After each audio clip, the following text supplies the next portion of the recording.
O mga ka-spy, papaliwanag lang natin yung sitwasyon na kung saan gawin natin example yung nangyari sa EDSA.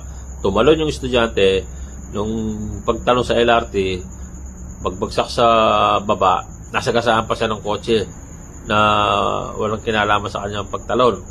Ngayon, namatay, nasagasaan.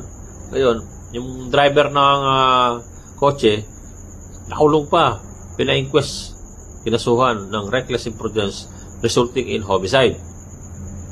So, nagtatanong ang mga netizen, bakit ganun? Wala naman din siyang kasalanan doon, biktima lang din siya.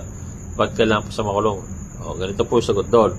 So, yung police kasi, hindi sila ang authority para mag-decide o magsabi na wala naman siyang kasalanan. Kaya ang obligasyon nila, gawin nila yung trabaho nila, papa-inquest nila yan, dadalhin nila sa piskal. Ang piskal na magdedesisyon kung talagang lumalabas naman sa investigasyon ng pulis na wala siyang pagkukulang o wala siyang pagkakataon, iwasan yung tumalon para maiwasan yung aksidente, para maiwasan masagasaan yung tao, wala siyang pagkakataon o mapapatunayan naman nila yun. So ang korte o ang piskalya magde-decide, safety yung pulis.